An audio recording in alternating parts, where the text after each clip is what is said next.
We often are taught that it is noble to put ourselves last.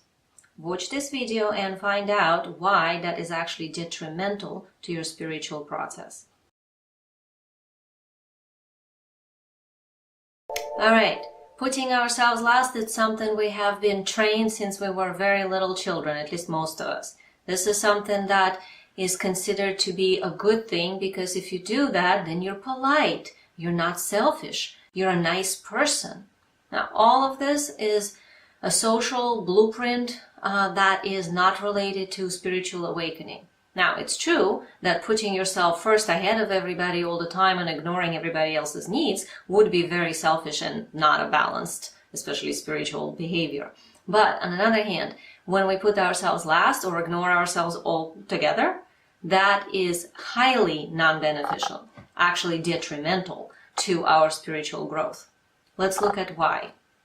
When we consider that somebody else's needs are somehow more important than ours, that somehow we can do it, we're stronger, so since they need it, we'll just step aside and let them have it. There's always this weird competition between us and somebody else. A lot of times it's just imaginary somebody, because we got trained to do that as a way to please our parents, as a way to please the social morphogenic field. So if you look at it this way, a lot of times by choosing to put ourselves last or even take ourselves out of equation altogether, we are enabling the lower self in other people and in ourselves as well, but especially in other people. Let's say somebody wants your help, and let's say you offer the help, but are they actually utilizing the help as help, or are they using your energy instead of their own? So when we do that, we actually put ourselves and our energy needs last. So this is very important, to be able to pay attention to where are you in the interaction with another person or activity. Are you present in there, or are you sort of contributing energy, not realizing that nobody else is contributing energy and the entire situation is essentially being held by your energy? If that is so, you shouldn't be doing it from the spiritual perspective, because that means that the scale is tipped very heavy into your direction. And every time we are creator of something, we are also responsible of whatever it is that we have created, right? So let's say you have few people doing something together, but you are the strongest charge, and the entire activity is held on your energy. Now you're responsible for that entire activity and for all of the people in there.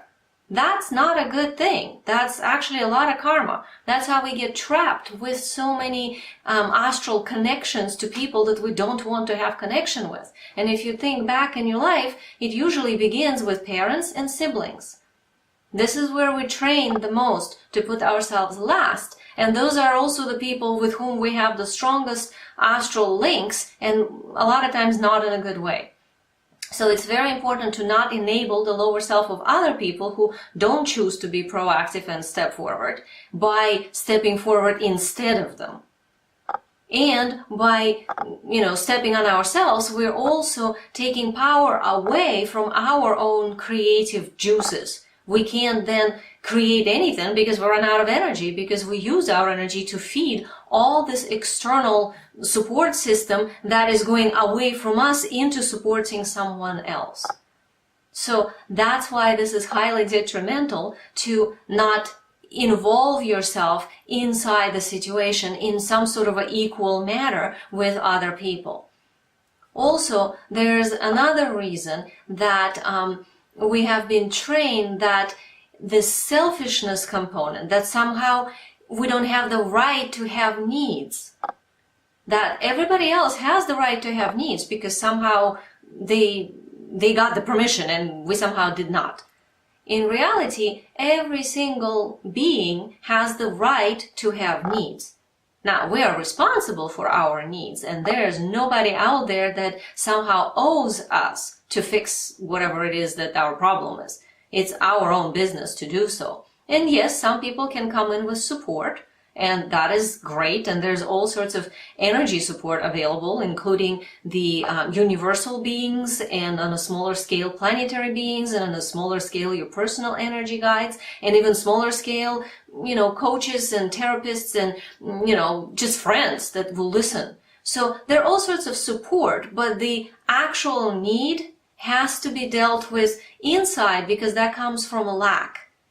And we have the right to our lack in order to find out what is it that's missing. Lack is always an indicator of karma. So we have to dig in. Karma is unfinished lesson. What have we not finished?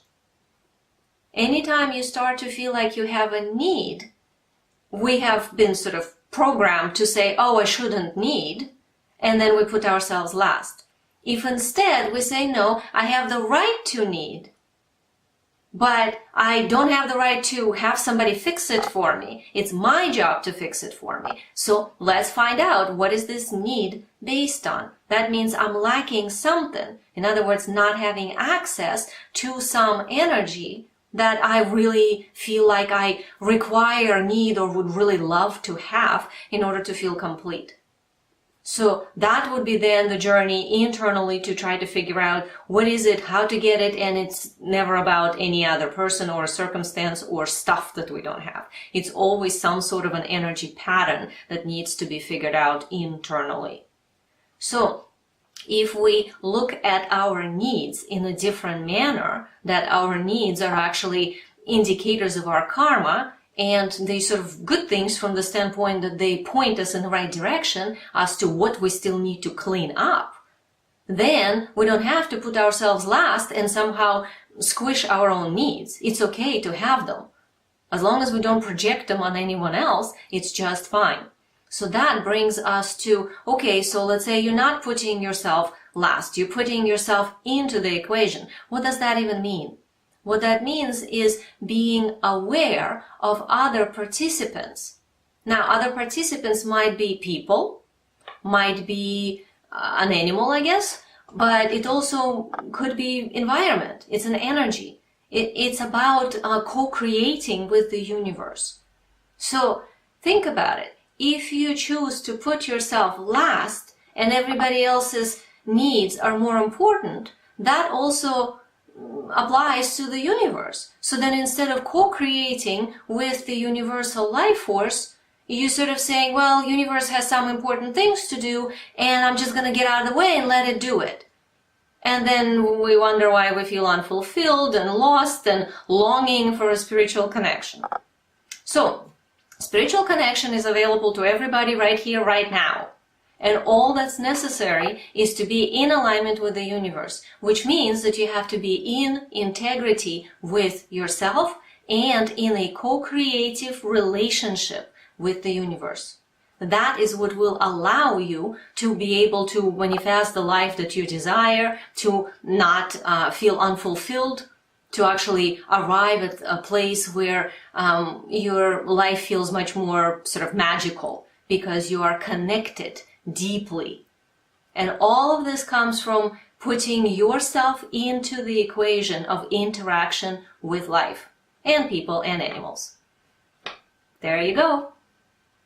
If you're watching this video on anything other than my Transcension Gate website, please visit and click that blue button to sign up if you haven't, so that you can join me and get the support from Solar Council and the Kadishtu beings for your personal journey. Be love. Be free. Be God.